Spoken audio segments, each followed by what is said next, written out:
I am Jessica Mary, and today I am joined by Kit Gray, author of The Black Cat Detectives, a cozy murder mystery featuring three kittens with dubious control over the powers of physics who are trying to save their, and I quote from the blurb, mediocre magician Mila. So welcome to the show, Kit Gray. Yay. Thank you. I'm so excited to be here. So before we jump into the game, I just want to let everybody know at home that you can still put questions into the forum on our Discord, and they will be added to the end of the interview. So if at any point you're like, hey, I've got more questions and you didn't follow up, just make sure to visit bookdollnight.co and join the Pillow Fort, and then pop into the Elise Scott / Kit Gray forum, and you can drop your question and I will see it. So the very first game is superlatives, so we can get to know all of your characters that much better. Okay. Just kind of very end of the year, yearbook edition, superlatives kind of things. You can answer with one character or more, however you're feeling that. Fun. So the first one is most likely to eat something they shouldn't. I would say Boppity. So of the three kittens, Boppity is like the fierce, pounce first and ask questions later personality, and Boppity is always hungry. So yeah. Same, Boppity. I am also always hungry. So valid. Sent my husband out today. I was like, I need to eat. And he's like, but I just got up. I don't care. Go get me food. Love. Hungry. Love. Good Hungry. husband. Right? He's so good.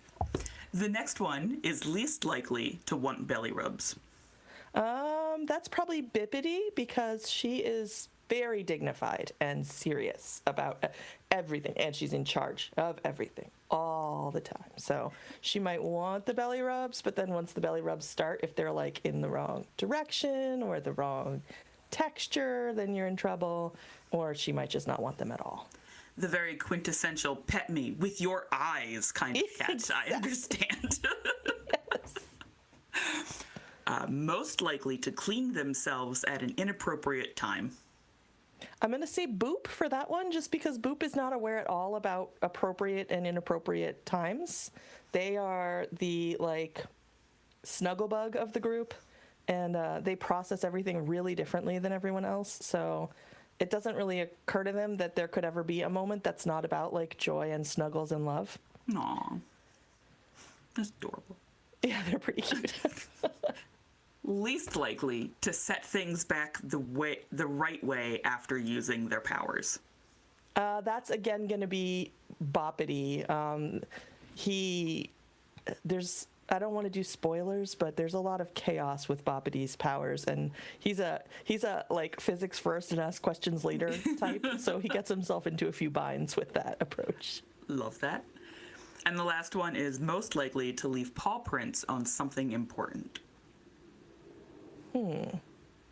So I guess that's tie between Boppity and Boop. Bippity will be the one scolding for the paw prints. And Boppity just out of impulsiveness, or Boop out of cluelessness, depending on the situation. When I was reading the blurb that you had sent, and I was like, cats in a magic atmosphere, all I could think of, there were, like, photos of illuminated manuscripts, from medieval times, and there's little inky paw prints on them, so it's just like cats just doing whatever the hell they want since the dawn of time. I love that. Ruining stuff. I'm like, these three have that going for them. I haven't met them yet, but that's them. I know it That's is. right. It's so true. I actually, my next book that's about to go out on submission to publishers, it's wildly different. It's a epistolary alternative history set in the 12th century, but there is an inky cat paw print moment in the epistolary novel. So I'm a big fan of the inky paw prints in inappropriate medieval places. All over the place. All over the place. Yeah, so true. They spend months illuminating the letter E, and the cat's like, boom. Now it's perfect. That's right. Of course. So these first couple questions, official questions, are about the book. We like to get those right up out of the way so that everybody knows what we're talking about as we go throughout the interview. So my first thing is, when you sent me the email about Black Cat Detectives, I was like, that sounds adorable as fuck. So, everyone at home, it's a trio of murder-solving kittens whose human is completely unaware of the efforts, and that just sounded so funny and cozy. What was the most fun part of letting the kittens approach the mystery? So at first it was really hard because I didn't think right away, it didn't occur to me to give them any kind of additional powers. So when they didn't have the ability to mess with the laws of physics, they didn't have a whole lot of agency. It's really difficult to investigate when you're a kitten.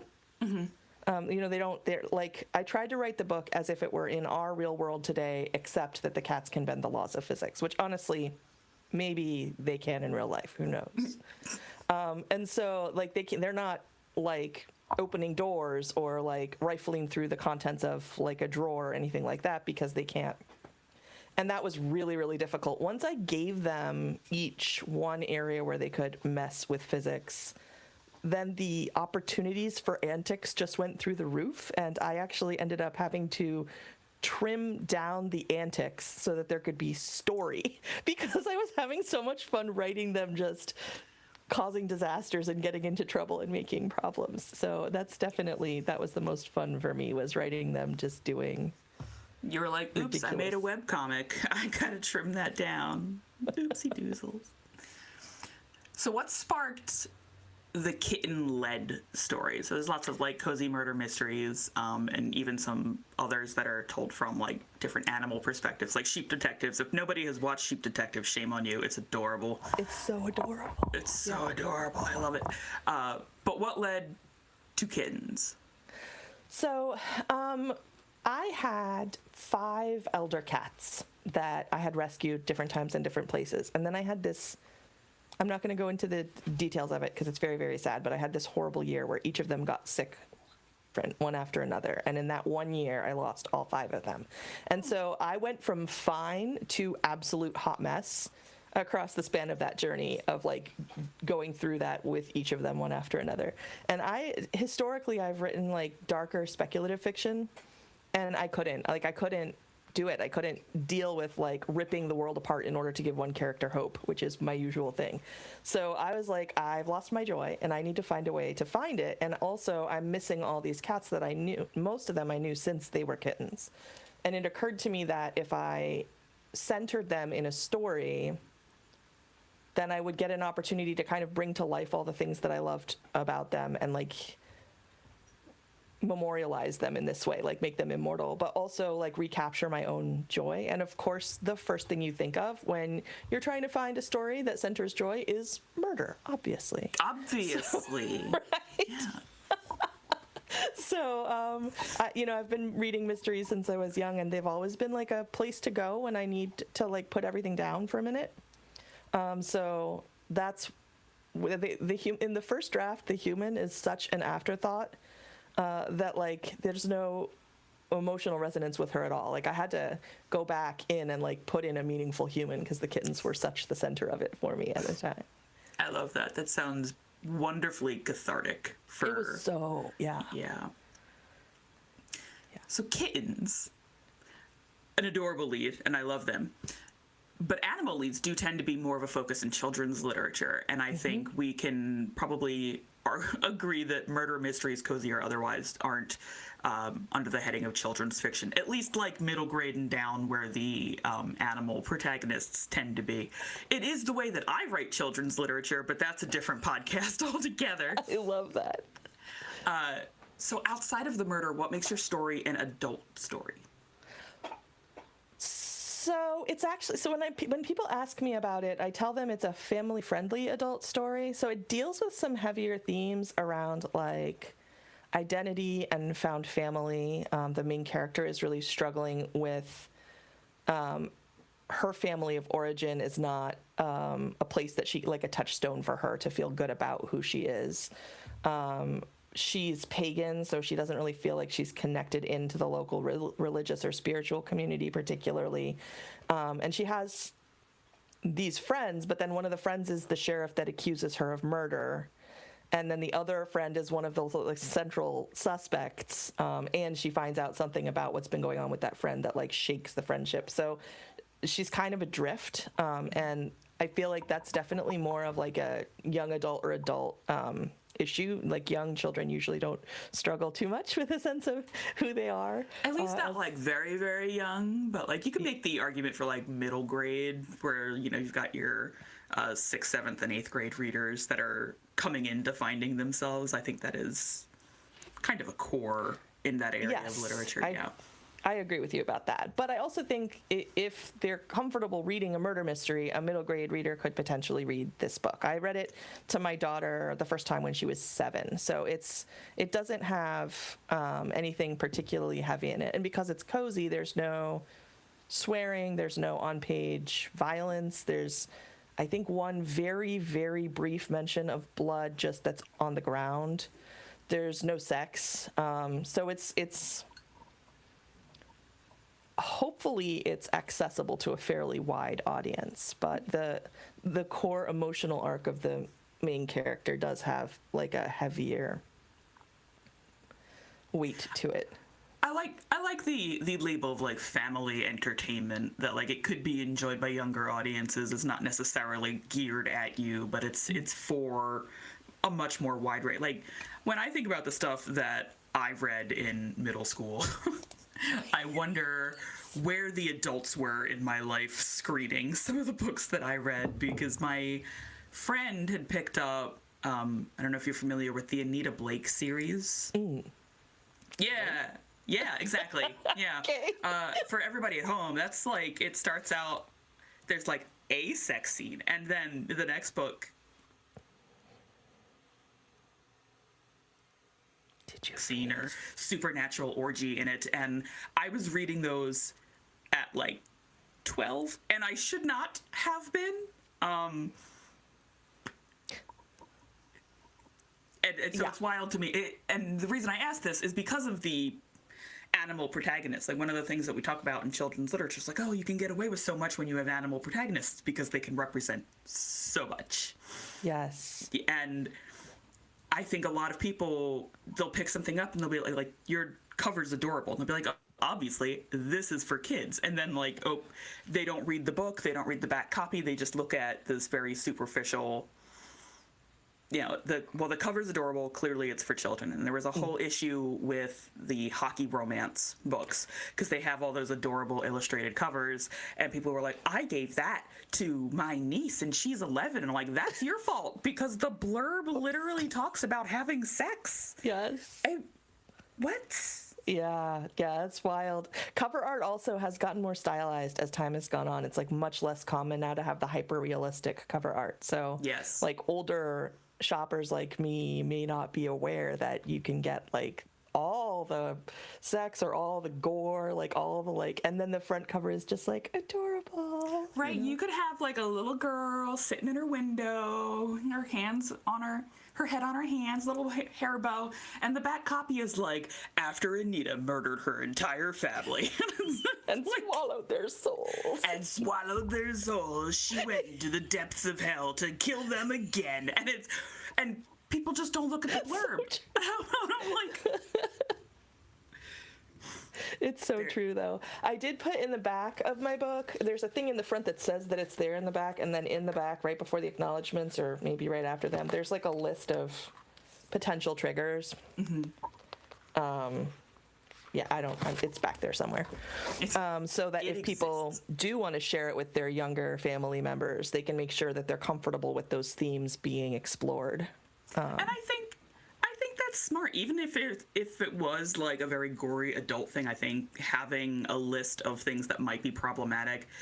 I know there are a lot of people that are like, oh my God, trigger warning lists. And there, on the other side, there are people that are like, ooh, trigger warning lists. That's true, there are. But you never know where somebody is. And like if there was an animal death in here, and like just before you started the book, you had lost a lot of pets, that's going to hit you a lot harder. I think people don't consider that it's not just this blanket, oh, somebody went through something once and now they're never going to be able to enjoy a story that has this. But it's a lot different if like grandma dies and I went to her funeral yesterday. That's a wildly different emotional breath to take with something. That's so true. Yeah. Yeah. I always like, I mean, like, consent is a big thing for me in general. So I always feel like if you have the content warnings or the trigger warnings somewhere in the book, then people have the option to look at them. They don't have to look, but they can. And then if they do look, then they're giving themselves the opportunity to consent or not consent to what's in the book. So I don't want to tell anyone else how to do it, but for me personally, I will be trying to put a list of themes and potential triggers in anything that I put out into the world. Yeah, and I feel like that's smart given the amount of trauma that happens today and how we recognize it and approach it. Because you could also, what was the movie? Adam Sandler's in the movie, and he plays through Shadow of the Colossus as part of his therapy. Okay, why do I not know about this? That sounds like something I need to watch. So, it's this very powerful movie. He's going through this deep depression. I think he lost a family member or somebody. I don't remember the nitty-gritties about it. But then... he just plays through this game, and the game's got no dialogue. It's all feeling, it's all pantomime, it's all pick a direction and go in it and fight these giant monsters and discover this world. And through that, he heals. And there's also a bunch of stories. I know there's some on... thank you, producer Rob's gonna go look for it. There's also a bunch of stories where people are in these deep depressions and they go through and they play like a Final Fantasy game. And I don't know if anyone has ever played a Final Fantasy game. Those things are depressing. Depressing as hell for at least 2 discs. Just solid depressing, like... when you're talking about craft and you're like, oh, it's the midnight of the soul and this very low point. I'm like, that low point lasts for 17 hours at minimum if you know exactly how you're going through. Producer Rob says the movie is Rain on Me, REIGN, Rain on Me. I do highly recommend checking that out because it is powerful. And the same thing, like when you go through something and it's recent, and recent is a subjective term because recent could be 10 years ago and recent could be yesterday depending on how it impacts you. Like, there is a power to story and healing through story, whether you're creating it or absorbing it. But if suddenly it comes up and it's like a little too personal, then it's doing more harm than good, and that's not good. Yeah, that's so real. Yeah. That's so true. That brings us to the very first game of the podcast, Yay! Which I laughed. Yay! I had a little giggle about. The very first game is Never Have I Ever Spoiled My Own Book, and you were like, I don't want to give any spoilers. I will happily give spoilers if that's what we're doing here. I just don't like, like I said, consent. I want people to like have a chance to be like, la la la. Yeah. La la la, yeah, well, here we go. So, Never Have I Ever, very standard sleepover rules, right? I have 10 Never Have I Ever statements. And they're usually like readerly, writerly, stereotypical things to do, like never have I written at a coffee shop or checked out a book from the library, just very common things. If you have done 5 or more, you have to spoil something from beyond Act 1 of the Black Cat Detectives. Okay. And you should know, this is the pettiest game that I play here. Yeah, as producer Rob put in the chat, be prepared, she plays dirty. I absolutely do, yeah. So if I have done it before, so you said this is like a common like childhood game. I am not a common common child. So tell me what, if I have done this, you say never have I ever something, and then if you have done it, you put a finger up. We'll keep count. Okay, all right, cool. So, like, never have I ever worn a gray shirt. You're wearing a gray shirt. Never have I ever worn glasses. But we're both up there, right? Because we both wear glasses. Right. Okay, I'm in. So, I'm ready. All right. Let's go. The first. Never have I ever had scones for dinner. Oh, I did that. Did you see that on my social media? I play dirty, yeah. I love this. This is already super fun, yes. Yes. I have also put in here stuff like never have I ever written a book called Black Cat Detective. Like, I am petty as shit about this game. I'm so in. Okay, next one. Never have I ever written at a coffee shop. Oh, I've never done that. Ooh. Yeah. Never have I ever lost a pen. Oh, gosh, heavens. Right. I'm in the process of losing one right now. I didn't even know about it. Like There's a content creator called My Favorite Joe, and the word favorite has a U in it because she's from Australia, and she talks a lot about being neurosparkly, and she has this video where she's like holding a pen and then the pen is gone and she's searching for it, like with no, like that's me. It's in my hand and then it's nowhere. my favorite I should probably do 2 fingers for that one. There's an influencer who does a lot of stuff about like ADHD stuff, and he'll be like, okay, and he sits down to do his work and he like puts his thermos off to the right and he's like, okay, gotta find my pen, and the thermos just disappears. He's like, wait, oh, come on. Like I've seen that. It's so good. Yes. I'm like, but it's true. It's Yes, so it is. true. I hate It's so that it is. true. Never have I ever owned a bedazzled book. Oh, again, you must have seen. So my friend Brianna Keith, who is a brilliant author, and you should absolutely check out her books, bedazzled the Black Cat Detectives and sent it to me as a bookwarming gift. So, yeah. That's so sweet. Yeah, so sweet. Never have I ever thrown a book release party.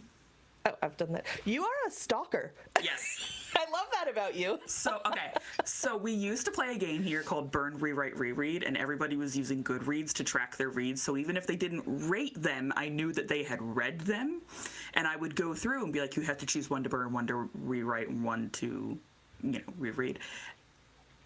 And I can't do that anymore because people aren't using public spaces for me to track their library. Right. And I think they'd be onto my shit if I was like, can you send me a list of 9 of your favorite books? So now I do it this way. I love that. It's fun. Never have I ever had a writing session been interrupted by a cat. Oh, goodness. Have I ever not had that happen? My cat doesn't even live with me anymore, and I'm pretty certain he still interrupts my writing sessions. One of my cats ruined a laptop, dumped like a glass, like it was, I had to go buy a new computer. They could only recover a portion of the data because it like went. Yes, as producer Rob says, his cats interrupt my writing sessions.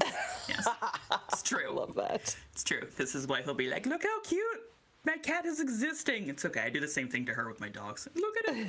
Got a little blip. Never have I ever eaten a taco salad with chopsticks. Okay, so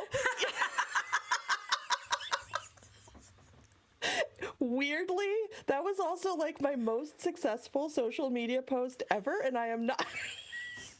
Okay. So this post is like, I couldn't find any other silverware, so I ate it with chopsticks. And I guess that's the most relatable thing I've ever done in my life. I have to say this, right, because I'm sure everyone's like, oh my God, what a weird thing to do. First off, no, it keeps your fingers clean. Secondly, if you are a snacker while you write and you like to eat stuff like Cheesy Poofs or Doritos, use chopsticks, because then you're not getting it all on your fingers and you can continue to type without getting your keyboard dirty. Yes, it's so true. It's so true. And chopsticks are also like fun. If you have like a sensory tactile joy, the chopsticks are way more fun than. True facts. Yes. And they always weigh the same if you have them in a set, and you don't have to worry about finding the right fork to eat your stuff with. Chopsticks are. It's so true. Excellent. It's so true. Never have I ever made my own swag, like buttons. Oh, geez. I make almost all of my own. You really do cheat. I do. I am so petty. I clean so dirty. I love it. I'm like impressed that I got one that I got to keep my fingers down for. I am at this point too. Almost everyone's done the I've written at a coffee shop. Wait, so if I get, am I gonna have to spoil more than one thing in my book? Because I'm like already trying to figure out what I'm gonna spoil. No, just one thing. Okay. Yeah. Because at this point, if I did it by like everything past 5, I'd be like, well, you have to tell everybody a full synopsis of your book. Yes. So the last 2 are, never have I ever had too much caffeine. Oh, I've definitely had too much caffeine. But fun fact, when I have too much caffeine, instead of getting wired, I fall asleep. ADHD. Yeah. Yes. Yeah. Yes. Thank you. Yeah. So it used to be that even the smallest amount would knock me out, but then I worked on a tolerance. I would like drink a little, and then be like, ugh, and then drink a little, and so now I can have a pretty significant amount of it, and it just regulates me. But then if I have too much, I conk out. Yeah. Yeah, I'm the same way. I love when my doctor's like, "Oh, no caffeine after 3," and I'm like, "But how will I go to sleep if I don't have caffeine after 3?" So true. The last one is never have I ever killed a plant. Oh, I have killed plants. I love plants, but I also kill plants. So, Did 9 I out say of that 10. on social media too? No, I saw that you had plants, and my experience with literally any creative that has plants is that at least one of those plants has died a terrible death. Yeah. So I tend to be like really, really good with my plants, but then because I have a constellation of disabilities, sometimes they like the debuffs stack, and I'm absolutely unable to do anything except for like feed my child for like 3 days in a row. And when I have a run of those, like I just am barely recovering and catching up, and I get taken out again, then sometimes I'll lose a plant. I feel that. Member. I have a plant death story, but first, you must spoil something from Beyond Act 1. Okay, I must spoil something from Beyond Act 1. Okay, so can it be like a spoiler where I spoil something, but it's also kind of a tease? Well, I'll just tell you what it is, and you tell me if it's good enough. Okay. Okay, so in the midst of, we were talking before about the dark night of the soul, right? Mm-hmm. In the midst of the human main character, Mila's dark night of the soul, a toilet becomes the most important thing in the world to her. And that same toilet indirectly saves a life. Well, maybe more than one life. Saves at least one life. Is that a good enough spoiler? Yeah, that's good enough. I've definitely had moments where a toilet has saved my life, so regardless of how that turns out, I respect the toilet. Awesome. So I have plants. The plants that are currently in my house, I have inherited my grandmother's house and the plants that came in it. And the plants are made from cuttings of my great-great-grandmother's plants. Oh no, the stakes are high. Yeah, so I'm like, I cannot kill these plants. Oh, Holy no. shit, I cannot kill these plants. And I killed a lot of these plants. And so, like, as they're dying, I'm taking cuttings and then replanting the plant, and then it grows again, and then I kill the plant. And then and it's been this cycle since I have inherited these plants, and it's so stressful. And my mother's like, you just water them. I'm like, but how much? Because this Christmas cactus is a dramatic ass bitch and never looks healthy. I don't know what I've done to it. It wants sunlight, then it doesn't want sunlight, and it wants to be watered, then it doesn't want to be watered. It's a teenager of plants, and I hate it. Oh my goodness. And the other plants are like this big ficus. And this thing I have thriving, and I have had to like retie and reshape it around what it's in to keep all the branches together. I'm like, yes. And then one of them, because I also have, I like the phrase, a constellation of disabilities. I'd had a bad time, and I couldn't water stuff. And did you know that you can kill spider plants? Because everyone told me you couldn't kill spider plants. And I would just like everyone at home to know, yes, you can. Oh, you absolutely can. Yeah. Oh. So one of the small ones that was like decided to plant itself in another planter, it got murdered because I didn't water it for a while. We'll just say a while.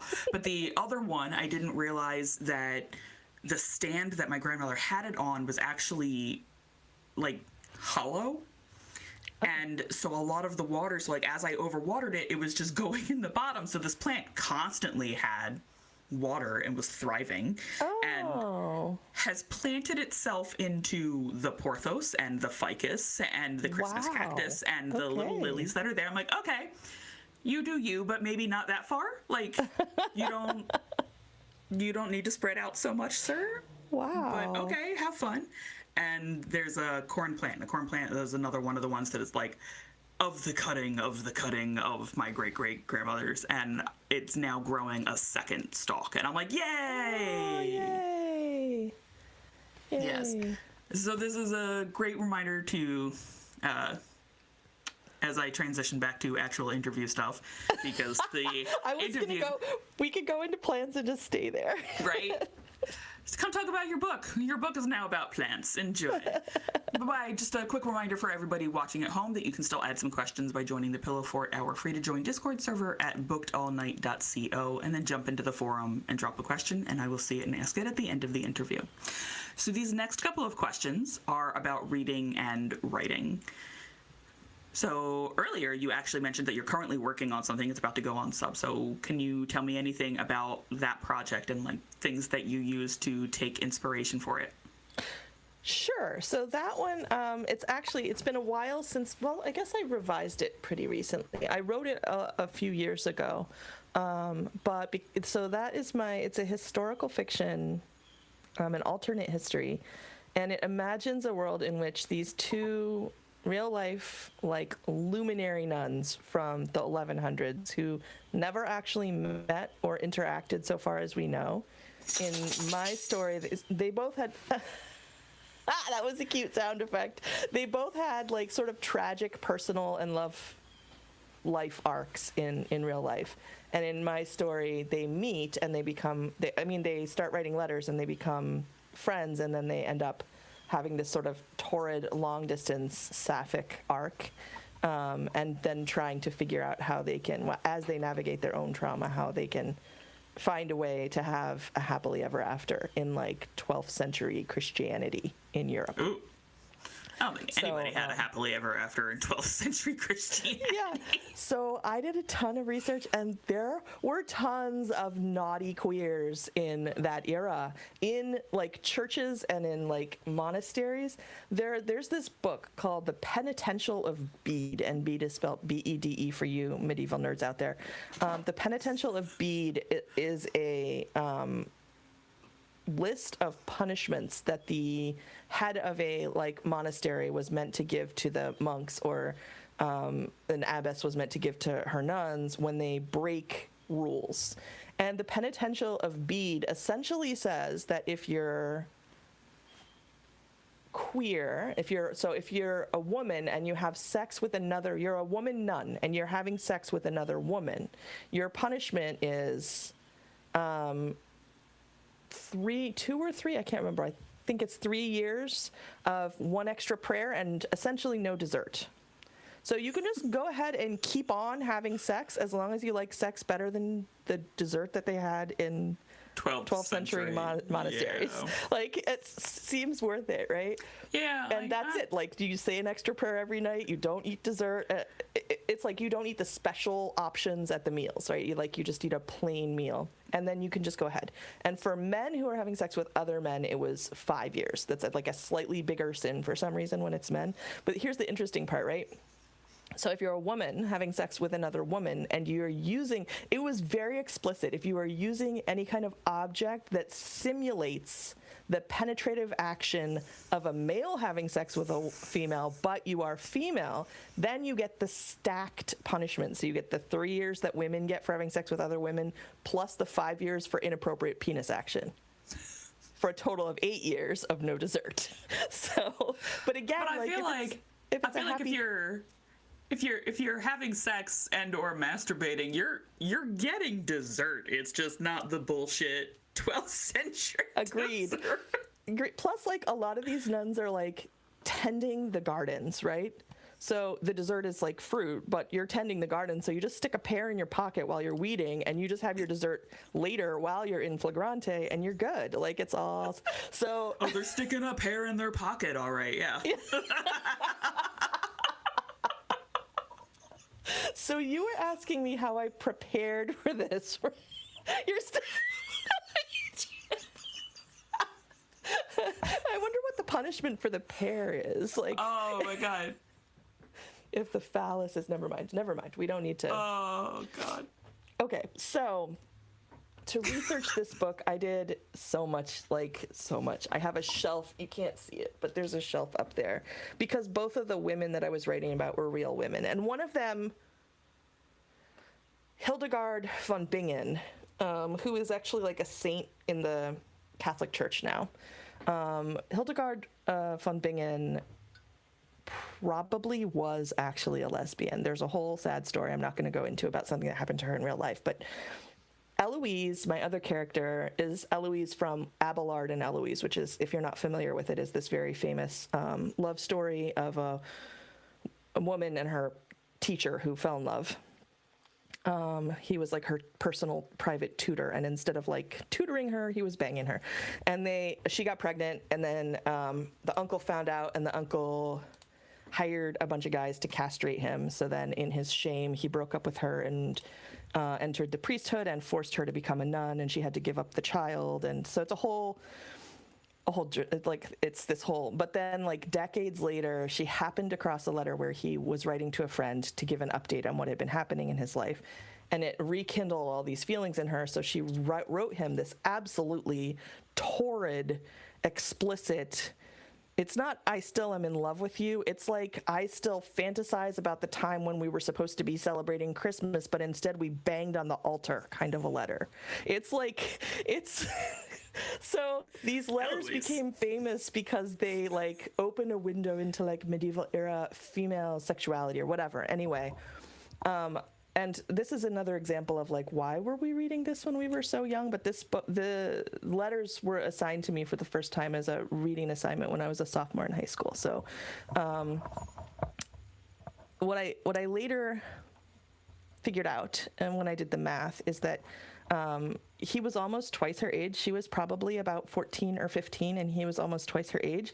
And he saw her from afar and became determined to have her, and then positioned himself to become her teacher, and then coerced her. So it turned from this like very sweet, like love never dies vibe to me into this very like dark trauma arc for me, like where her whole entire identity and sense of what love means got warped by this very early formative experience. So I decided to have that be the foundation of like a journey where she would eventually discover what real love looks like. And the main arc of the story for that character is breaking out of the like victim mindset, and like forming new patterns for herself about who she is and what love looks like and what she deserves in life. And then the other main character, she had visions of the future starting when she was like 3 or 4 years old. And so at the age of 8, her parents gave her to the church to be buried alive in Christ, which is a thing they used to do where they literally brick you into a room with a so she was 8 years old. There's a tiny window for food to be passed in and to pass out your chamber pot, and where you can look through during religious services to like see the religious service and receive the like the Eucharist. Yes, thank you. The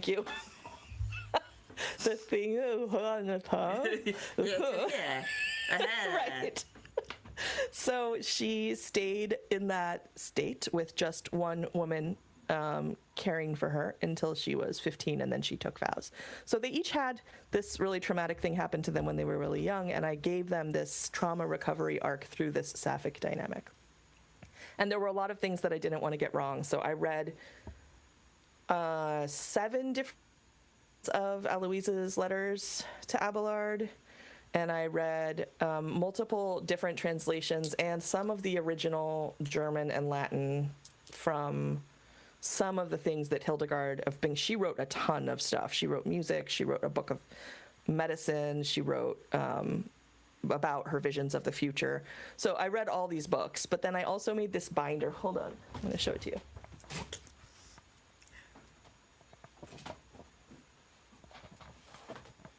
I don't know why, but whenever people go off camera, I always kind of like tilt to try and see if I can see around.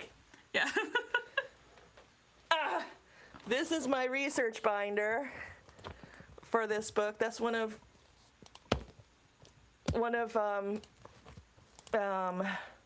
Hildegard von Bingen's artworks about what it feels like when you get visions. So she would have these visions, and then she would be physically disabled afterwards, like she had. So people today think that she might have had some kind of a seizure disorder or something that was like affecting her physically. So anyway, I researched a lot that's what I'm trying to say. That is a lot. That is beautiful. I love getting into research, but I also kind of hate it because it's like So my ADHD, right? I think everyone who has it knows that if you don't care about it, you don't connect with it. And so the act of researching anything, you're like, ugh. But I need to know. And so you like force yourself into stuff. Whereas like other things, you'll be like, I started out researching the planet where we saw what we thought were city lights years ago that NASA had released, and it turned out to be an aurora. And I'm like, oh, what about that planet? So then 7 days later, I know everything there is to know about this planet. But all I really wanted to know was the distance it was from Earth. That's so relatable. And like, everybody say hi to my husband who knows that I'm live streaming. With food. Hi. He has food. He better have food, interrupting me. And it just goes like that. And like by the end of it, I have this huge binder worth of information that I don't necessarily need. But it's very cool that I have. And then I win at a lot of trivia games because now I have a bunch of knowledge that no one else ever went down the rabbit hole for. I love that. I love that. Research calms me when I'm stressed out. Research or grammar. I have grammar textbooks on a shelf over here too that I read to calm myself down. Sometimes primers are really fun. I had a lot of them. So for everyone at home going, it's a primer. No, when it is about language, it is a primer. It's a primer. Yes, it is. And I had a bunch for Old English, Middle English, Anglo-Saxon, because once upon a time I was an English major, and I had teachers that were like, we're not going to read the translation. Like, translation who? What? And so you need to understand the language of this and how this is going, because a lot of it is Germanic and will read, in the English structure, but it's not really going to sound like that, and so you have to understand the different moods and cases so that you're not lost while we're reading things. I would sit there and be like, or we could read a translation, which does these things for me, but okay, fine. And so I have a bunch of those. Yeah, that was kind of the ultimate comeback from most of my professors. You can do both. Yeah, here you go. Primer and translation and original text.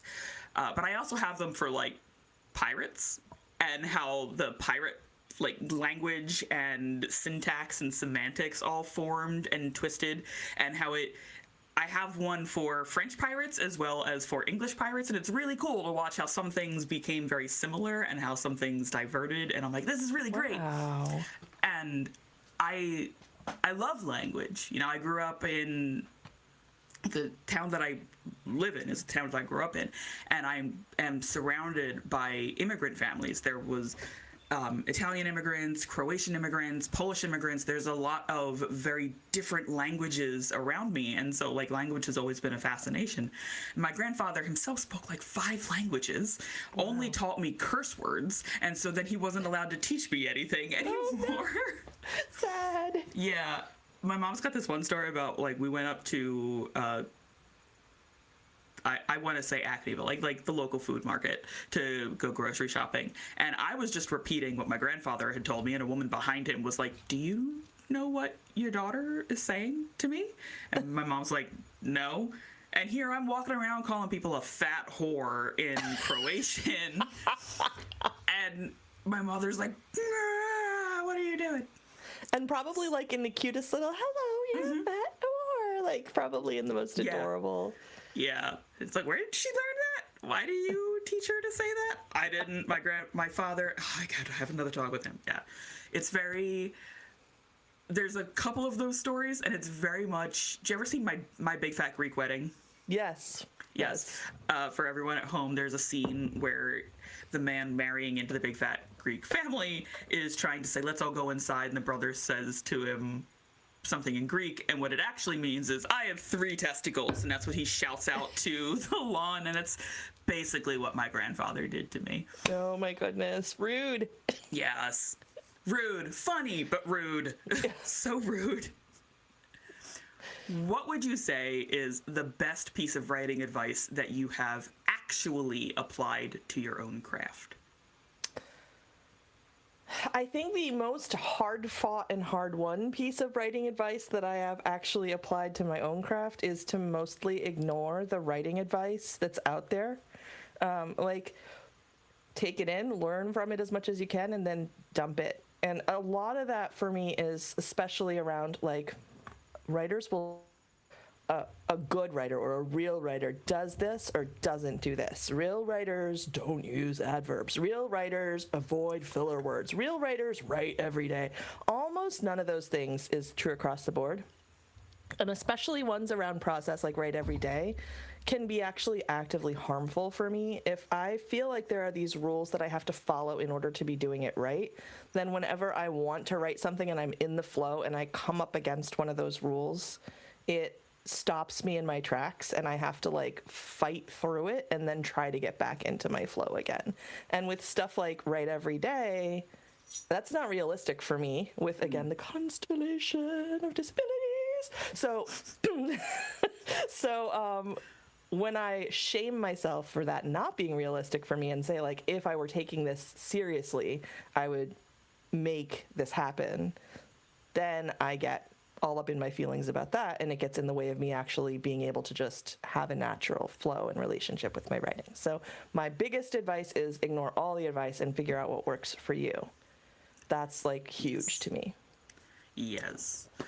When I was in college, my degrees are all in writing. We've read so many craft books, so many craft books. Some of them are really good and some of them are really not. Some of them are really, really amazing and have stuck with me, right? Like Anne Lamont's got the chapter about shitty first drafts, and it's just like, just get it out. You can edit it later. I think that's great advice, especially for like the neurosparkly of us. And I do prefer the term neurosparkly because the light hits it and then it goes everywhere else. It does. It totally does. Like, I appreciate you if you're like neurospicy and you're like things get a little hot, and I'm like mine don't really get a little hot, but I am very much, as producer Rob says, a disco ball person. Yes. This is my favorite craft book. It's super nerdy and esoteric, but it's called Rhetorical Grammar, Grammatical Choices, Rhetorical Effects. So already by the title, you can tell what the vibe of the book is, by Martha Coln. But this is my favorite one. I have bits and pieces of craft books that I like, and like I don't normally recommend On Writing by Stephen King. I don't either.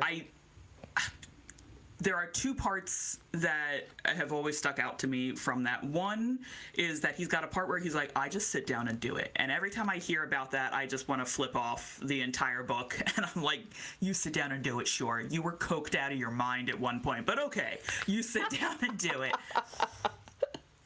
The other one is actually very terrifying to me because he's talking about Carrie. When he wrote Carrie, and he wrote the scene where they're all throwing pads and tampons at her, and he threw that out.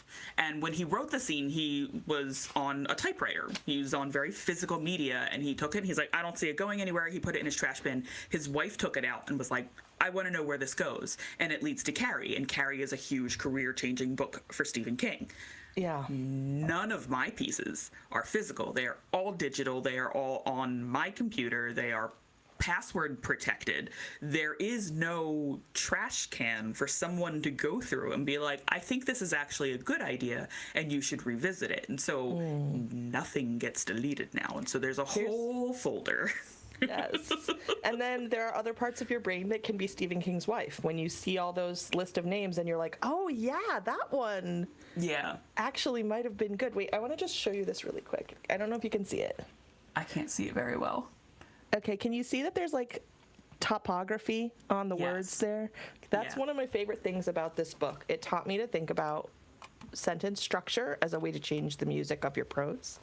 And that's really exciting to me. So that's all I'm going to say about that for now. But no, that's great too. I could totally geek it. I think, like, as I get into, like, I could language nerd, so I'm going to ask producer Rob to just make sure I don't tangentially go off on this. But I do think that's so important to talk about when you talk about writing. It's not just about these big picture things about where's your plot going and your characters and your setting and everything, but also the rhythm you create with your words. You are creating music. You are creating a feeling, and you can do that with short, little words, and you can do that. Cadence, thank you, Rob, that's a better word. You can do that and have this staccato feeling, and that feeling is going to increase the tension in the scene, or you can have long, flowy words, and it's going to make you feel a little more relaxed. And that is something to be conscious about and nerdy about in your writing, because it does change everything. It's so true. And right now, in like, if you work with an editor or like a line editing journey, a lot of times people will be like, cut all these filler words, get rid of all the filler words. That's like a really big trend right now. And here's my thing, and why I showed you that music, that like the topography, is because one of the things she talks about is how if you put a filler word in to your sentence, it changes where in the sentence the emphasis lands. So if you say like, I'd like a cup of tea, it sounds like, I'd like a cup of tea. And so the I'd at the start is where your tone is most interesting, and the rest is like an afterthought. If you say, actually, I'd like a cup of tea, the tea gets more emphasis. And then if you say, I'd actually like a cup of tea, even more emphasis. So like the same one filler word in two different spots makes two completely different, like the music of it, the cadence of it, but also which part of it sticks in your mind most. And that thought that like whether or not there's a filler word or like a low value word in there and where it is actually changes which pieces of information stick with the reader is so powerful as a mystery writer, because I can give you a clue and make you read right past it. Yep. By just changing up the sentence structure. There's also something to be said about like the emphasis of filler words. If you use them everywhere, the emphasis is gone. But if you use them in a few sentences, then the emphasis becomes this thing. Like you're saying, like you can draw the eye of the reader and the mind and the picture that they're creating to this specific thing, as opposed to if you just, every sentence has the word actually in it, then we're just gonna ignore that after a while, and it becomes like said. Or, that's so true. or like if you're from Jersey and you never got that completely out of your vocabulary, and it just all your filler words. I read an article not too long ago. When I say not too long ago, it's probably like 10 years ago. So about the word like, and particularly in certain subcultures, and how it actually has not just like cultural value, but rhetorical value as well, because it does stuff like hold a space so that the person can like process while they're getting ready to see, I just did it, while they're getting ready to see the next thing, or indicate that you're about to give one of multiple examples rather than making a unique point. You know, there's a lot of power. So anything people say is bad to do with your language, in my opinion, can be overdone and tends to be overdone, and that's why those rules pop up. But I also think they always have some intrinsic value, and the question is like figuring out how to maximize the impact. Yes. Okay, so we agree about that. Yes. That's fun. Yes.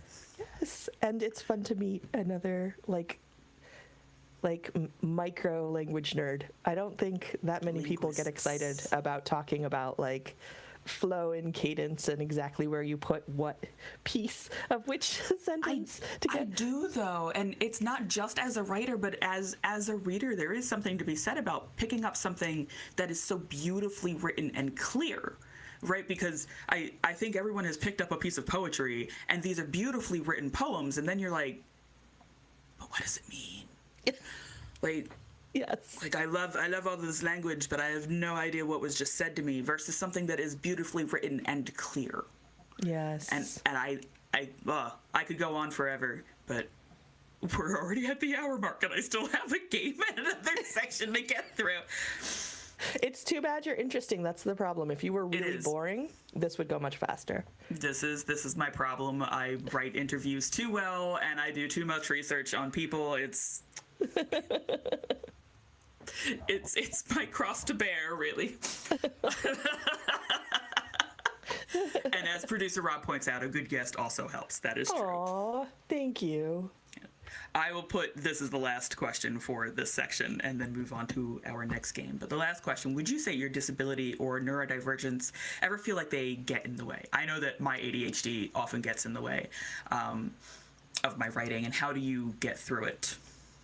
Yes. So Yes, I would definitely say that. And for me, it's partly been about learning to give myself accommodations and support. So I have like, I just unhooked myself.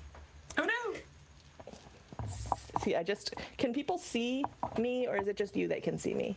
And for the live stream, Wait, hang everybody on, can because see my you. headphones just fell out of my head while I was doing Oh it. no! So. Okay, I'm back. I have my headphone back on now. Okay. People. Yeah. So for the live stream, everybody can see you, and then when I put it up, it's audio only. So Okay. you do have to explain what that is. So for people who can't see, I reached behind myself, unplugged myself from my headphones, which was awesome, and grabbed this thing that looks like a little ring, but it's actually like a bunch of little rings. And if you throw it up into the air, it becomes like this kind of globy kind of a thing, and then you can put your hand through the middle of it, and it'll flow up and down your arm like water. So it's sensory. And then I never wrote again. And so my thing is, when I'm thinking I need stuff like this, but I need it not in my direct line of sight, because then when I am writing, if I see it, I'll stop writing and pick it up and play with it. So it's on a hook behind me, next to my brainstorming chalkboard. So there's been a lot of stuff like that where I like figure out exactly how to lay out my space to support myself, so that whatever piece of my like neurotopography I need to be in for which task I'm doing, that's the environment that I've set myself in. I also have POTS, which is a disability that makes it so that when I stand up, my heart rate goes really high, and when I am sitting, it goes really, really low, like 45 beats per minute when I'm sitting and 130 when I'm standing. So sometimes I'm absolutely exhausted, and then sometimes my heart rate is so low that I feel like I'm about to go into a coma while I'm working. And there are things that I can do to help with that too, but sometimes I just have a day where I just can't do anything. Yeah. So I guess for me, it's been a combination of learning things to help me. I get sensory overwhelm because I have been semi-formally diagnosed. I haven't been officially formally diagnosed with autism or ADHD, but I have had a professional in the field tell me that if I decide I want to get diagnosed in those things, I will not have any trouble getting diagnosed in a clinical setting when they were working with my kid. So they were like, so by the way, at any point that you might want to also have this like handled, you could just, here's a phone number, and then you would have the paperwork and just, so. And then you immediately lost the phone number and paperwork. Yeah. I totally did. So anyway, I get sensory overstimulation a lot, so I've had to figure out stuff for that. And then I also have a lot of pain, and sometimes that gets in the way, but I've learned that listening to music helps my body not be able to process the pain as well. So there's so many like hacks that I've figured out, but I also, there's like the like metacognitive piece. How do I think about thinking? How do I think about writing? And that's a lot harder for me, because it's really easy for me to be self-critical and really difficult for me to be like enthusiastic and positive about my successes. So I've had to work really hard at not criticizing myself for times that I'm not able to work at the capacity or at the rate that I might want. That I would say that's probably been the hardest part. That is a very difficult part. I also have chronic pain issues. I call them when I am particularly angry at them, I call them my clusterfuck, and when I am talking about them normally, I call them my problem children. Longtime listeners of the pod know I have a bunch of lower back issues. I have herniated discs between my L3 and S1, which is a lot of herniated discs to have. Oh, no. And so, like, the pain meds are great, but they knock me out. And so then I have really great ideas just before they knock me out, and no ability to write them down because I'm like, ugh. And, you know, psych meds also have that effect on them, and it's very hard being a creative person when you also have ADHD and OCD and PTSD and the meds to help with that, because these meds are meant to adjust how your brain is working, and you're like, okay, but I need my brain to kind of go on a little walk by itself so that I have the ideas, but the meds that I'm on prevent my brain from going on the walk where I get the ideas. Yeah. And It's so hard. It's a juggling act. It's very, very rough. And earlier we had talked about, you know, that terrible writing advice of just sit down and do it and write every day, which I, as a neurosparkly person, I hate. I'm like, I can't do anything every day, even stuff that I want to do every day. Yeah. And I think the best way to explain it, particularly in the ADHD brain, is around food, right? Like, there are days that I don't eat until my husband gets home because I can't make a decision about what to eat. And so for everybody else, they're like, well, I need to eat. I have peanut butter, I have jelly, I have bread. I'll make a peanut butter and jelly sandwich. But the ADHD brain is like, okay, so first I'm going to have to open up the fridge door and find the peanut butter and jelly. And then I have to make sure that I have at least 2 clean knives because I don't want to cross-contaminate the peanut butter or the jelly. And we have bread, but it's kind of squished down, and I don't feel like pushing it out much. So do I have other bread as another option? I don't want to dirty a plate. Do we have napkins anywhere in the house? And so it becomes a series of obnoxious steps that everybody else sees as one thing. Make a sandwich. And I'm like, no, I see like at least 20 steps to making a mess and then a sandwich, and then I have to clean up that mess, and eventually I'll just order something through DoorDash or Grubhub because that stuff I can throw out, you know, like, and I eat like crap. There's not a day in my life that I'm like, I eat healthy. I don't eat healthy. I eat terribly. Dinosaur chicken nuggets all the way for forever. But mainly because they come in a pre-packaged container. And that container goes in the microwave. That container I can dump onto like tinfoil, and it's very easy. So I can clean that. I can clean that up regardless of the way that I cook it, right? And it's very quick and easy. It's 3 minutes ish to cook the things. Like, people, I don't think when people sit down and they're like, you just have to write every day, I kind of want to punch them in the teeth because I'm like, I'm so glad that your brain works as a brain is supposed to, but mine does all of that in addition to the self-doubt and the self-criticizing and the editorialness of writing, where I'm like, I write a sentence, oh no, I don't like this sentence exactly.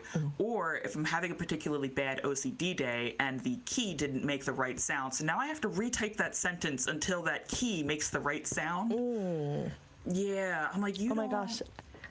Do you have a special keyboard? Okay, see, I made this custom keyboard because like the sound it makes is so important. It's so important. These are like nice soft keys. I like the feel of them. And it's so weird because if you go to pick up, like as producer Rob says, I need feedback when I type. I need to know that I'm typing, and I need to know that it's happening. But if you don't think that way, if you don't have sensory issues, if you don't have a constant voice in your head that won't shut the hell up or let you focus on something, or literally anything else that comes with the neurodivergent territory, then you don't know what it is to sit down and create through that, because there's no creating around that. There's no putting it to the side.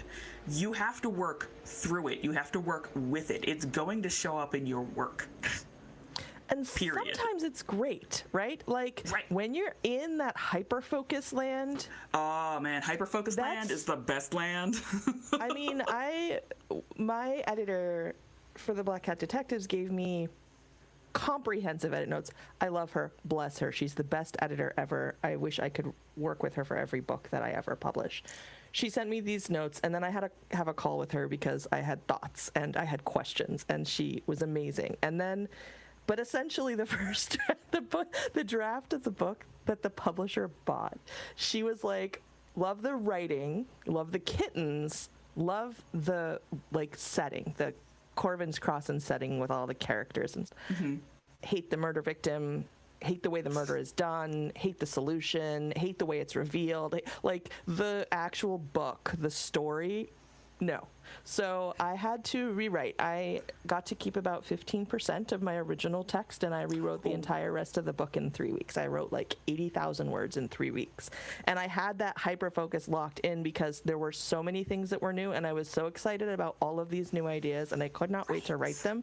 And I was afraid to lose track of them. So I took care of my kid, right? And because it's just me and her. So I took care of my kid, but I basically forgot to eat, forgot to sleep, except for when it was so pressing that it was like, if you don't eat right now, you're going to pass out.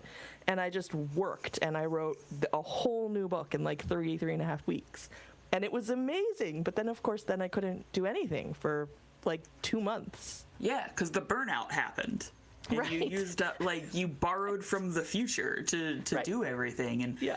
I am so envious of people that don't experience that. I've got friends that are like just as neurosparkly as I am that don't get to the burnout stage, that they can have these very high manic periods and then they don't, when it drops off, they're just like, yeah, That's amazing.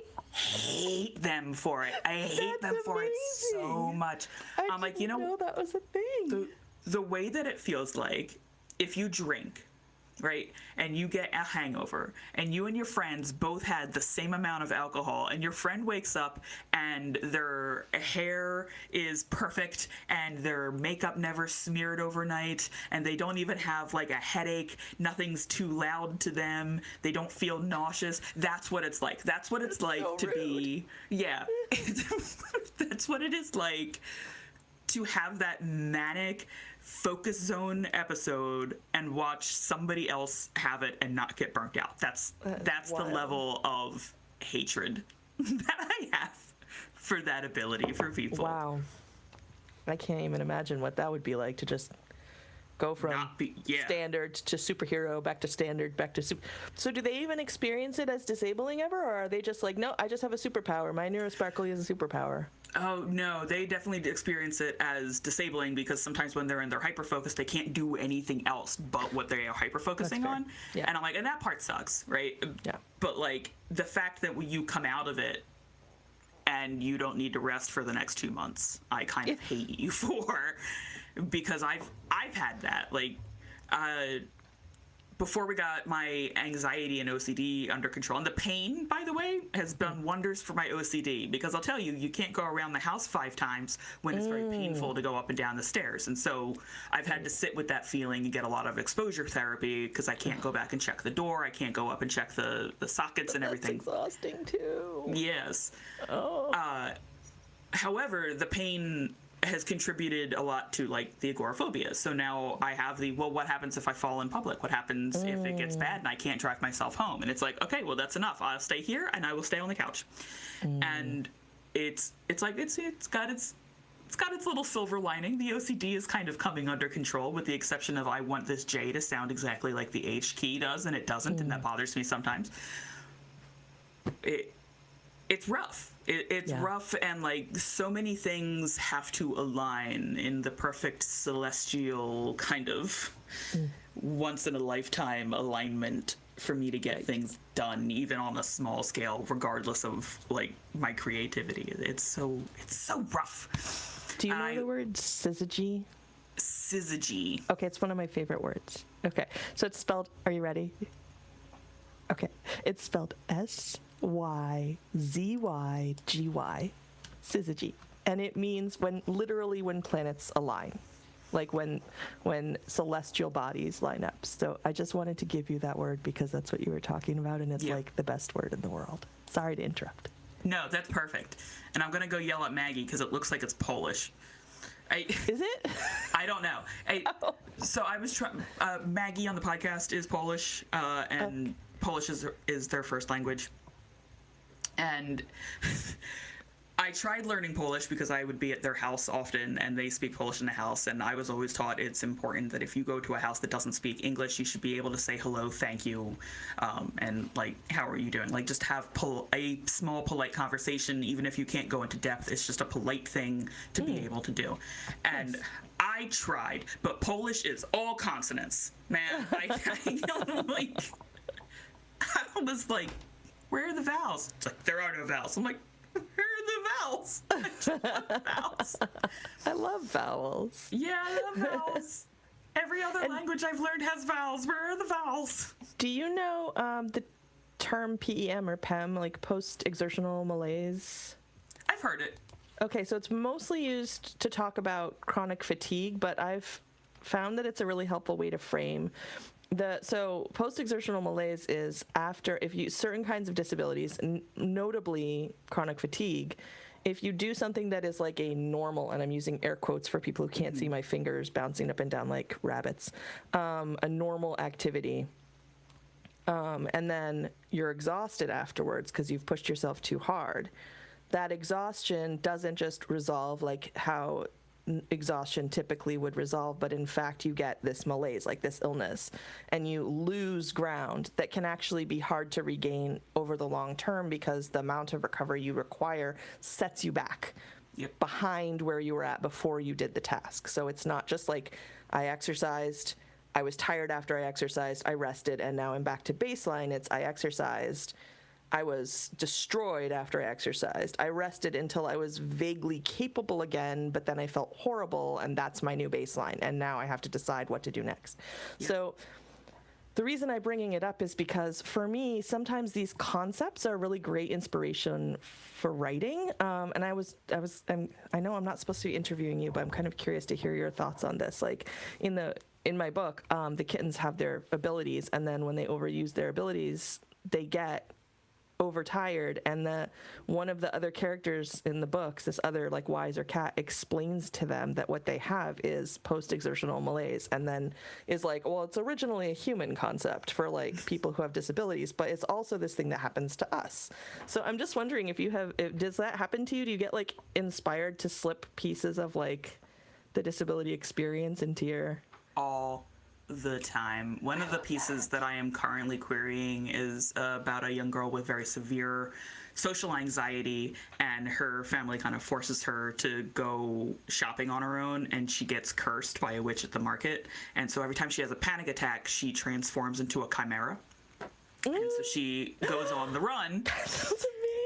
And like depending on, because panic attacks come in all shapes and sizes, it's not just being afraid. You can also be incredibly angry, and it's just like it's this overexertion of your emotions. And I wanted to portray that. So she's got some where she feels afraid, she feels watched, she's overwhelmed, there's too many people, and so she transforms into an amalgamation of prey animals, versus when she gets angry and she transforms into an amalgamation of predators. That's awesome. Each time, she comes back out and everything hurts because things have transformed into a way that they shouldn't have been, and she's been lopsided and her muscles are overexerted, and like that's like when I get a panic attack, and we'll say one of the ones that are like fear-based, and my anxiety ones that are just like, what happens if a flood washes away the house, even though I'm not in a flood zone, and my brain just goes away with it. My blood pressure can reach a stroke zone, and I'm not exaggerating. One of the times that I had to go to the hospital because we couldn't calm me down, my blood pressure was 210/180. Ooh. Yeah, that is where you have a stroke. Good. Yeah. So all of my muscles were completely flexed, and they were like, my hands had curled over. We couldn't get them out. Like, you have to wait for me to calm down and the blood pressure to come down in order to alleviate that. And I wanted to show that and have that. And some of the feedback that I got where people were like, well, I don't understand, why is she overwhelmed? I'm like, because there's 20 people around her and she doesn't like it. And so I think it's important to write about, and I also think it's important to note that disability stories might not be for everybody, because people won't always understand, because I don't always have a reason for getting afraid, for having an anxiety attack.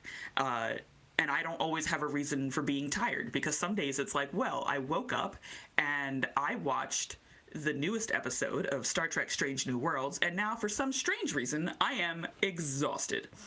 And people like, well, you have to get up and move. And I'm like, okay, well, see, the problem is the getting up and moving part. That's the, I don't think you're understanding. I'm not quite there yet. And like, as you're saying, like, I've got that malaise. I'm working from a deficit. I need to continue sleeping on the couch before I can get up to the moving part. Yes. And just to move us on, because we're over an hour. Oh, sorry. No, it's fine. You're totally fine. The next game, last game, spelling bee. Game. Yay, spelling bee. Oh, spelling. Okay. All right. Yeah. I just did syzygy. Do I get any points for syzygy? No. That's valid. I was like, oh, what a perfect segue into spelling bee. And then we were like, disabilities. Waha! Yeah, it's fine. So the next game is a spelling bee. What happens when you put two neurosparkly people together? Focus? What focus? Rob's used to it. He's got to deal with 4 of us week to week with very little sleep and very little ability to focus. It's like wrangling cats. So it's fine. He's used to it. He's good. So I do have phonetics, I have definitions, and I have, the cats are easier, says producer Rob. I have the word, I have phonetics, I have a definition, and I have a sample sentence for you should you require any of that. Okay. Just like with Never Have I Ever, I have 10 options, and we're just playing to play, because it's fun to make writers Okay, let's go. All right, first word, sleuth. S-L-E-U-T-H, sleuth. Yes. Alibi. A-L-I-B-I, alibi. Yes. Susurrus. Oh, S-U-S-S-U-R-U-S. Is there a second S on the end? Very, very close, but no. It's S-U single S-U-R-U-S. Oh, rats. So only single S's both times? Yes. Okay. And that is a whispering, I thought that word was pronounced susurrus, so that's new for me to know. So did I, and I was like, I need phonetics. Huh. That's not how I pronounce that in my head at all. That's fine. Okay, that's good. That's good to learn. Right? Yeah. Enchantment. E-N-C-H-A-N-T-M-E-N-T. Yes. Cataclysm. C-A-T-A-C-L-Y-S-M. Yes. Whodunit. W-H-O-D-U-N-I-T. The silliest looking word ever. Yes. I'm going to put it on a t-shirt just because I can. It is a silly looking word. It is. Incantation. I-N-C-A-N-T-A-T-I-O-N. Yes. Incomprehensible. I-N-C-O-M-P-R-E-H-E-N-S-I-B-L-E. Yes. Catacomb. Wait, like the underground thing? Yes, an underground network of tunnels or chambers, especially one used for burial. C-A-T-A-C-O-M-B. Yes. And the last one, because no one on the internet can spell it, suspicious. S-U-S-P-I-C-I-O-U-S. Yes. So I got tripped up by the S's in susurrus. Wait, yes. Susurrus, right? Susurrus. It is susurrus. Susurrus. Okay, that's... Susurrus. I kind of love that, and I kind of hate it, and I'm not sure which one is going to win out in the end. There are some words that I'm like, I refuse to pronounce this correctly. Like Catabasis, the descent into hell. I'm like, it's technically Catabasis. I refuse.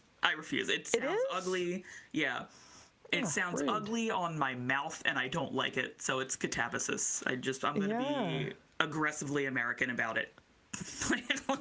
Catabasis. I hate it, so it's fine. I can't do it. Before we jump into the nonsense, these are questions from the Pillow Fort. I'm going to take one last quick look, okay? And so this one is from Mia V. Moss, an author and Libranaut in our Pillow Fort, our free-to-join Discord that I have told you about repeatedly throughout this interview, everybody watching. So Mila asks, are there any specific real-life cats in your life that inspired Bibbidi Bobbidi or Boop? Yes. Okay, so all of the 3 cats in there are an amalgamation of all of the cats that I've ever known, but mostly Bippity is inspired by 2 real-life cats named Sneakers and Lyra, who were both, like, dainty, and they were both female, and they were both, like, very prim, and they always were on top of everything. And then Boppity was mostly inspired by my only 2 black cats that I ever had that were pure black. they were both boys. They were both very like rollicky, playful, pouncy types. A little bit quick to temper, but also like very quick to like move on. And they were called. So one was called Trace, and then the other one, when I first rescued him, he was called Thor, and he had a lot of trauma. But as he started to come through his trauma, it increasingly seemed like Thor was the wrong name for him. So my daughter renamed him Kit, as in Kit Gray. And the third kitten, Boop, was mostly inspired by a cat that I had who was originally named Jordan. And Jordan was biologically mostly male, but somewhat. So cats can be intersex just like people can. Oh, and okay. I didn't have any tests done, but the vet said that there were other like cues that perhaps Jordan was maybe somewhat in a like could have had one of the many different things that can present as intersex in cats. But partway through Jordan's life, I have my bonus daughter that he like super strongly bonded with let me know that Jordan no longer wanted us to call him. They wanted to be referred to with they them pronouns from then on. And Jordan ended up falling in love with Kit, and they had like this, they slept in the same cat bed. They had a kitten that they raised together, which was Lyra, one of my two Bippity inspirations. They had an active sex life that was like regular and frequent, and we just let them have their space for that. When they were doing that, they would like, they behaved like a mated pair. They would like groom each other. They would bicker. The kitten slept in their cat bed with them until she was old enough to have her own cat bed, and then after that would come and sleep with them sometimes. It was like a whole, I've never seen anything like it before. I've had a lot of cats, but so Jordan was really unique. And my bonus daughter also renamed them Turtle because she said the name Jordan didn't fit. So Jordan/Turtle, who is initially he, him, and then was they, them, and kind of over time became kind of anything. Like my daughter would also call them she and was like, I don't think Jordan cares. Any pronouns, all pronouns. So that Jordan in particular is where I got not only the inspiration for the Boop character, but the idea of having one of the kittens be non-binary. And I have another non-binary / trans cat now, which once again I was informed by my child. But anyway, yes, real life cats and kittens have been a big piece of my inspiration. Yes. And this one also comes from Mia Vivos. Vmos. I said Vivos. That's a shame. Mia Vmos. I can talk. It's fine. I only run an audio platform. It's cool. If you were a cat trying to help solve a murder mystery, what would your favorite feline method of getting a human's attention be? I think I would have to go with knocking down whatever they're doing. Like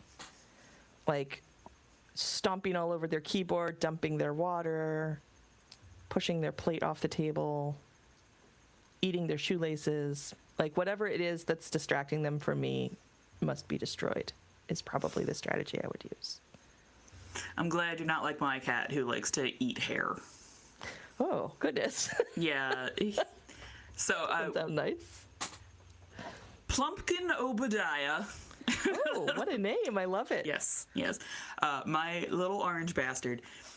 We had to let him live with my in-laws because Ringo, who is my service dog, wants to eat him. So, yeah, so he's living his fattest life with grandma right now. He's doing fine. But you'd be like reading a book or playing games on the couch, and suddenly you're just feeling this awful feeling at the back of your head because it's my cat chewing on the hair and trying, like, not just stimming on it, but actively yanking at my hair to get my attention. And I'd be like, wow, is there something I can help you with? And then you go to pet him and he's like, ew, gross, don't touch me. And then he would like just vanish and be like, I hate you, but I love you so much. Oh, fuck you. But like, fucking cat. And that is a great way to segue into the last section, which is all nonsense questions. So, if Mila wakes up one morning and discovers that the kittens have created a business without telling her, what are they selling? What are they selling? And this is nonsense, right? Mm-hmm. They are selling things that are stinky. Things that are stinky. Yes. Empty tuna cans, old socks. There's a vomity napkin in the book, so vomity napkins, all that stuff. That's what they're selling. Ew. If the kittens had their own reality show, what would it be called and what is it about? Good question. Okay. Their reality show would be about the best ways to break rules, and so it would be sort of like that Mythbusters, but only this would be like Rule Busters, and each episode would focus on one like human rule or law and how to like absolutely destroy it. Boop gets access to the internet for the first time. What's the first ridiculous thing they search for? A cuddly cat bed big enough for everyone in the town to get into it at the same time. Aw, that's sweet. That's very Boop. If your book were a board game, how would the first player be chosen? Whose clothing is the most irresistible to pet? Ooh. I would go last. I am covered in animal fur at all times. Bibbidi Bobbidi and Boop have a group chat without Mila. What's it called and what do they talk about? Oh, like online? Yeah. It's called Why Humans Why. And they talk about all of the incomprehensible human stuff that they can't understand and don't know what to do about. Love it. If Mila's apartment had a 1-star review written by the kittens, what would they complain about? The neatness when it's neat. The fact that there's no chaos, there's nothing. The floors lack dust bunnies and crumpled paper. The socks are all in the sock drawer. How dare they? Rude. Yes. Yes. I feel like it's not anywhere in the book, but I feel like Mila tidies when she's anxious, and then the kittens are like furious that that's happened. I feel like Ringo would agree with the kittens. He does this thing. There's been this ongoing saga with the blankets where we fold them up, we put them on the back of the couch, we leave the room, we come back, they are on a crumpled ball on the end of the couch, even though we didn't hear him do anything. And then sometimes they're on a crumpled ball on the floor. And my favorite is when he goes and he like messes them all up again, and he does the whole like walk around in a circle to smush it down, and then he just lays somewhere else. I love that. I'm like, why, bud? And he's like, because I can. What are you going to do? You can't bend over to pick it up. So. Oh, that's so real. I feel that. I bend over, I pass out, so I try not to do that. Yeah. I bend over, I don't always get back up, so it's like gotta kind of give and take about when I can choose to bend forward. Yes. The kittens need to hide something suspicious from the sheriff. Where do they put it? So that's going to be different for each kitten, but I feel like at least one of them would think that maybe burying it in the cat box would be a really good place to hide it. Boop would just like give it to someone because like they lack guile altogether. They would just be like, here, human, this is important and secret and you should hide it, and just like ploop, and it's probably all covered in slobber, like blop. Bippity would probably come up with someplace clever, like underneath the mattress or, you know, at the bottom of the sock drawer. The bottom of the sock drawer. No one will look in here. It's organized. Last official question of the interview. If your book got made into a Muppets movie, who plays who and who is the only human character? Oh, no. Who plays who and who is the only human character?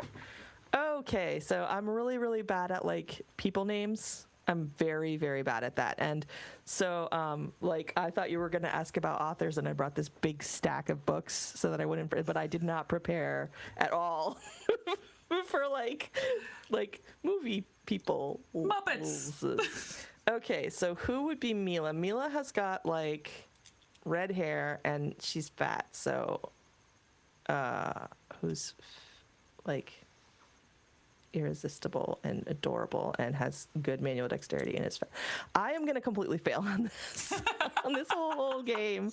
Like, I can think of shows, and then I can try to think of the people in the shows, and then I got to separate the character from the like human playing the character. This is like where my neurodivergence is not helpful. Part of me is like, she's got red hair, animal, obviously animal. Oh, you're saying which Muppet would play them? Oh, I thought you wanted like human voice actors. Nope. Muppets. Oh, bless. Okay, that is much easier. Okay, all right, that is helpful. Okay, yes, all right. So I think animal could be, I feel like animal could definitely be Boppity, because animal is just untamable. You know that eagle character that's like, you are all weirdos? Sam Eagle. Yes, okay, so that's Bippity. You are all weirdos. The Swedish chef character that's like bork, bork, bork, and is just like flinging stuff around happily and like throws something up and forgets about it and it falls down and hits him on his head. That's the Boop vibe, like that joyful, messy, absolute unawareness of everything, including what they've just done moments ago. Mila, so is it Muppets that did the hole in the bucket? There's a hole in the bucket, dear Liza, or did that go on Sesame Street or Muppets? Oh. Because I feel like Mila goes back and forth between the two halves of that song. Yeah, so there was definitely like an enactment of it on one of the two shows where it's like there's the two spouses and the like calm, like patient working through it spouse, and then the like super irritated but in the end clueless spouse. A quick internet search says classic Sesame Street. Dang. Okay, so I can't use that. So okay, Mila, you know, maybe Mila is the human guest on the Muppet Show, and especially like the old timey ones did. So I just watched an early episode of the Muppets that had a person, I don't know her name, but she was a famous dancer. And so she does this dance routine with alternates between she's dancing with an actual human and then it cuts to the Muppet and like they're drinking while they're dancing and she's like punching him in the face and flinging him across the bar. Mila would be like the guest human that engages in all the like absolutely ridiculous antics because she's just having fun. I love it. I can't wait to see it. I want to see, this is one of our favorite nonsense questions, and I can't wait to see all of the Muppet adaptations of all of these books. I was so confused when I thought I had to be naming the human voice actors that were going to be playing the Muppet Bippity, the Muppet Boppity. I was like, how am I going to, I don't understand how I'm supposed to sort through all this. No, yeah, so your question that's is too easy. awesome. We don't fan cast that way. We just take the Muppets, the actual Muppets. I love it. I love it. The archetypes, and we put them in little books. Headbands with little cat ears.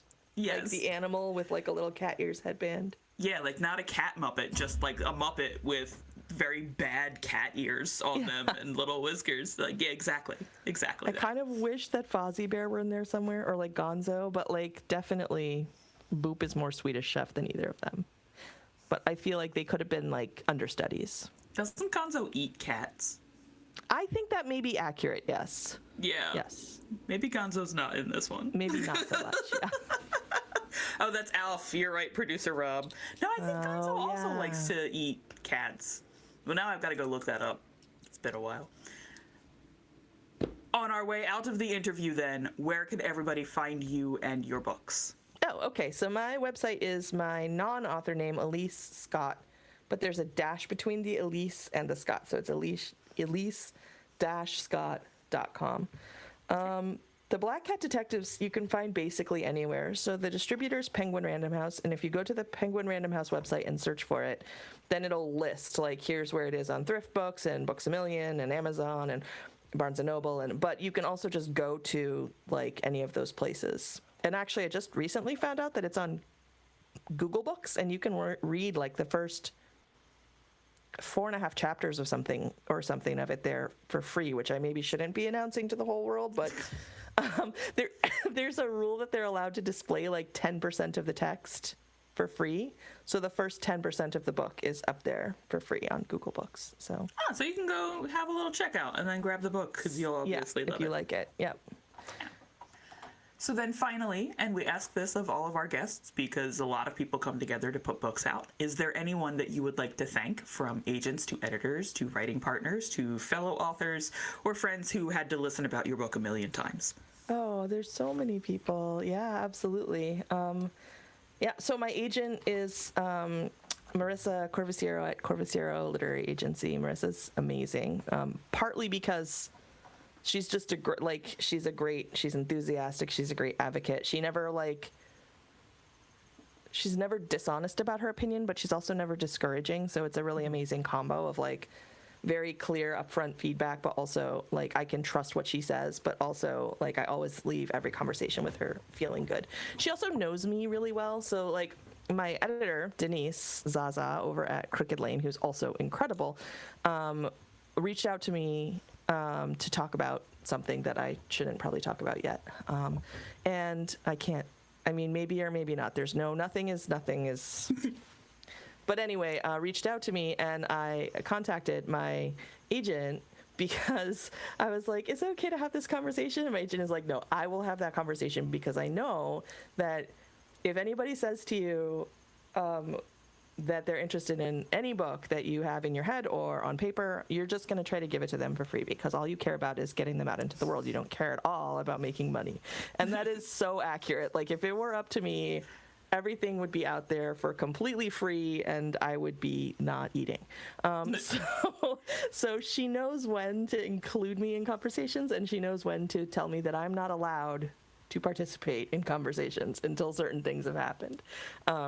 So she's amazing. And Denise, my editor at Crooked Lane, also amazing. But the whole Crooked Lane team has been amazing. There's a person there. She's now an editor there called Taishi Marie Fantuzzi, an editor at Crooked Lane now. But when my book was going through the various stages of production, she was like the person who shepherded me through that process. So when Denise was done with editing, the project was handed over to Taishi Marie Fantuzzi, and Tai like took me through the whole production journey from starting with like line edit and copy edit and all the way through to like, okay, the book is ready to be printed. And that was amazing. And then I have Beata, who's in charge of the marketing piece, and Beata's amazing. And so is everyone else over there at Crooked Lane, including other cozy mystery authors who came out just before me. And I'd like to especially shout out Carmela Dutra, who... Yeah, we've had her here. Hi, Carmi. She's so great. And she wrote A Murder Most Foul, and then the book 2, which is called Hot Wings and Homicide. If you want to laugh your butt off, these are the books for you. They're amazing, amazing. And then also Lacey Moon, who wrote Voted Most Likely to Murder, which is a cozy mystery in a like this irresistible seaside Canadian town, and the murder happens at a high school reunion. So it's like that book, not only it's great fun, it's great like cozy antics, but also like you're going to get to work through some of your like high school interpersonal trauma while you're reading this book without even realizing it's happening. You're just going to get to the end and be like, why do I feel better about myself and the world than I did when I started this book? It's so good. The two of them, the three of us give each other like, oh, I tried this thing for marketing and it really helped, or like, oh, I saw your book on Instagram and like you should repost this post. Like, so we have each other's backs a lot with them like being on the marketing journey, and like we meet up at conferences and stuff. So shout out to them. I am Marketing's hard. I said I love that. Marketing is hard. marketing is hard, and I was sort of like, I knew that it was going to be a part of the job, but I wasn't super prepared for it.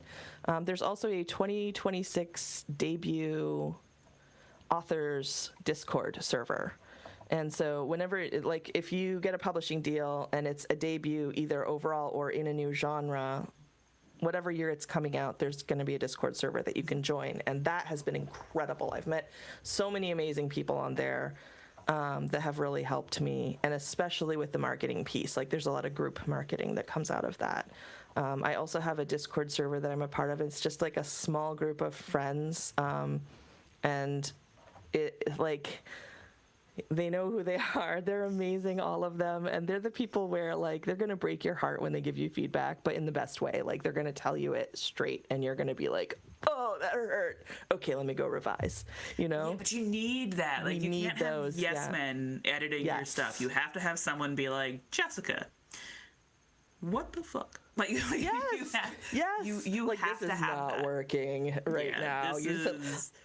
I gave them a chapter 1 of a new project, and they were like, so, like, nothing happens at all in your chapter 1. And I was like, you know what, though?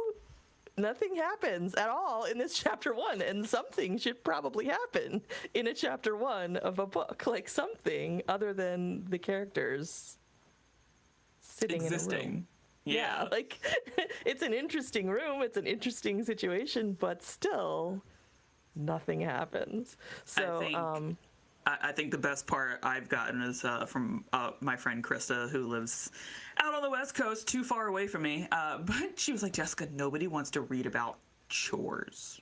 You have to cut 1,000 words from this chapter because no one wants to watch anybody clean their house. Nobody wants to clean their own house. Cut the words from the book. Fair. It's so fair. Like, you're not wrong. It just hurts. Like, yeah.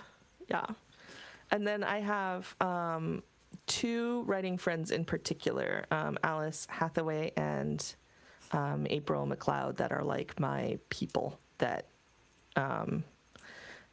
April I've known forever. Like, before I even got my first diagnosis for my first physical issue, like when I first started to realize that I might be disabled, my younger brother was like, I have this friend you have to meet, and introduced us, and we've been like the closest of the close ever since.